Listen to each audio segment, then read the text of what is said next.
How's it going, my friend? It is Danny here from projectmetaverse.com, real world technical project management for beginners. And today I'm going to give you 3 tips to de-risk your project implementation or go live event. I'll explain what I mean by project implementation and a go live. And I'll tell you why it's important that you understand this as a project manager and why you want it to go as well as possible. And then I'll jump into the pro tips. So first of all, what is a project implementation or go live event? Well, the project go live is the culmination of all your hard work. It's that one of the final big milestones at the end of the project. And it's that moment where you actually put the thing you have spent so long building and coding and testing into production, into the live environment, so people can actually use it in anger. They're using it for real. So if you have end user customers, for example, let's say you built a mobile app, it's out there so people can download it and use it. If it's an internal software for the company you're working in, the actual business people can start using that for real to support their business as usual processes in real life, let's say. So it's a really big deal. That's what your project implementation is.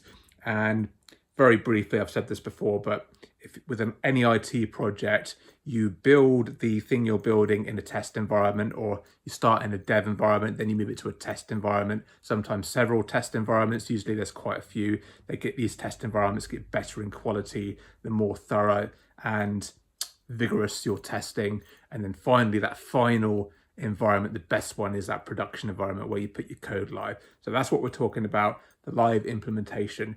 Now, this is really important to you as a project manager for several reasons. Number one, as I say, it's the culmination of all yours and your team's hard work throughout the whole project length and duration life cycle. And it's a really big deal because you are putting the thing you have built live to the customers. So if you don't do it well, or you do it and it doesn't work very well, or you can't do it on the weekend you said you were going to do it, and everyone's everyone's expecting to use it on a Monday, and you have to say, oh, sorry, it's not available, that can damage your reputation as a project manager. It can damage the company's reputation. If it's a big event and it didn't go well, that can have ramifications. And you will be judged as a project manager on this event. It's the most important event of the project. It's really important. If it goes very well, you'll be the hero. If it doesn't go well, I'm afraid the buck stops with you as a project manager to take responsibility for it not going well. Even if it wasn't directly your fault, you should have set things up in a way that whatever went wrong did not happen and it was prevented. And if you weren't quite ready to go live, there should have been controls in place to prevent that from happening. So the buck stops with you. So it's really important you understand how to do this.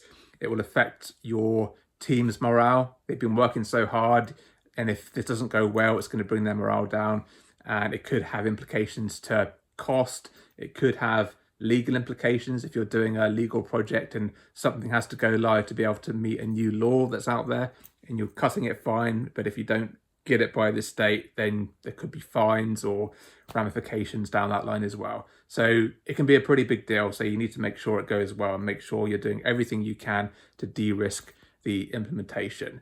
So I've told you what it is. I've told you why it's important. So let's now go on to the 3 pro tips. So tip number 1 is you want to build as much of your production environment before the go live event if you can. Do as much of that as possible. So if you can do any sort of build in production, get the databases ready, put some of the software in, as much as you can, do it in advance. Now, you can't always do this, unfortunately. Number one, it depends on what kind of project it is. If it's a software upgrade, it may be limitations in terms of what you can do in the production environment. You might not be able to do anything. But if you're actually building something brand new and from scratch, then build as much of that in the production environment as you possibly can, because if it's brand new, you're not impacting anyone because it's not live yet. So the product doesn't exist in the live environment. It's completely brand new. So no one's going to be impacted by you doing things in advance in the production environment. You can't always do everything in advance, but you can do many things. So that's tip number 1.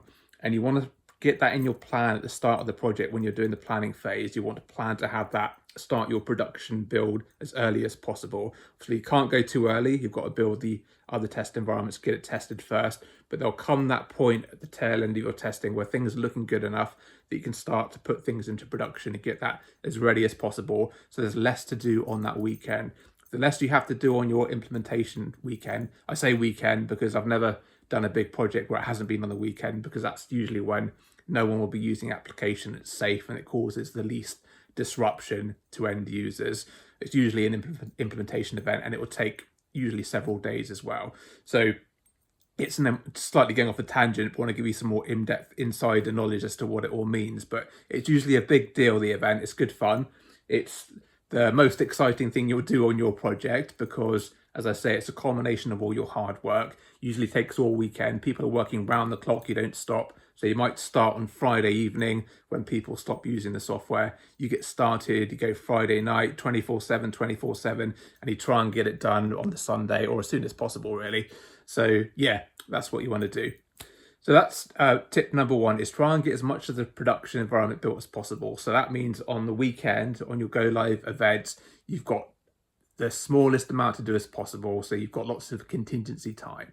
Okay, tip number two is make sure you plan in your back out. Some people don't give this enough thought, but you have to think about what if it just doesn't go well. You put the thing live and it just doesn't work. It's not good enough to go live. If that's the case, you have to make a decision to back out the code if it's an existing application that's already been used by people, because you don't want to cause any disruption. So you've got to make sure you plan that in and you have enough time to do that. Don't leave too little time, otherwise it could go wrong, but you don't have time to get it out, get the code out before the working day starts the next day, and then people are going to be using it and it's just completely screwed basically, and people can't use it at all. So make sure you plan in a back out and you have time to do that. That's tip number two. Tip number three is, if you can, try and do a dress rehearsal.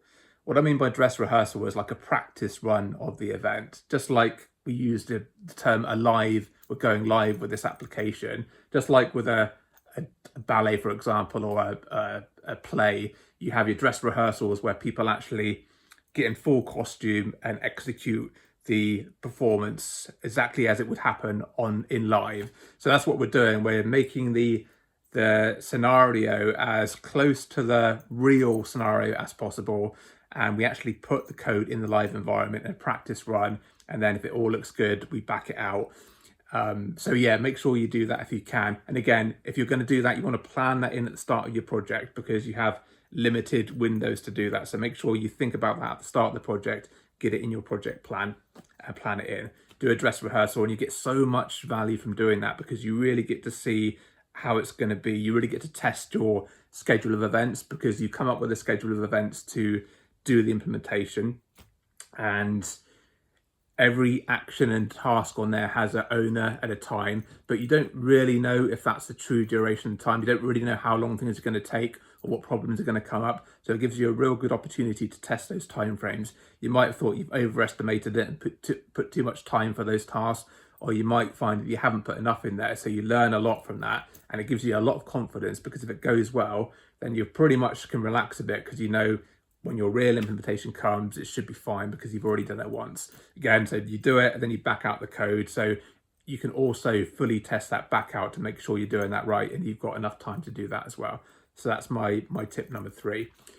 Next pro tip is make sure you plan in a contingency weekend or a contingency go live. So at the start of your project planning, you need to think about when you want to go live with the event. But if you can, you want to also plan in a contingency go live as well. So if it doesn't go well for whatever reason, at least you've got a backup plan. You know what, we can try again in a couple of weeks. We've got it all lined up. We've got everything arranged. And you want to plan that at the start, because opportunities to go live are usually quite rare. There's various reasons why you can't go live whenever you want to. There could be strict governance. There might be release cycles that you have to follow where you can only go live on certain dates.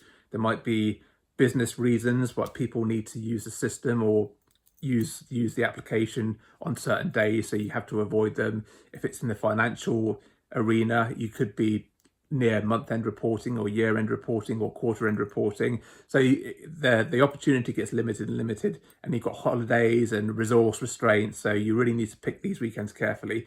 But if you can plan in a contingency, weekend for your go live. If your first one doesn't go well, then at least you've got a backup to go for. You can't always do that. Sometimes the timelines are too tight, or you could have delays and you might not even be ready for your original go live date. But at least if that happens, you've still got your contingency go live to go for if you're not ready for the first one. So it really pays to plan that in as well. Okay, I'm not going to go into any more tips for today. I'll leave that for another video. But if you enjoyed the video, give it a thumbs up. And if you want to see more like this, hit that subscribe button. I'm doing daily videos for about 10 minutes a day. And until tomorrow, please take care.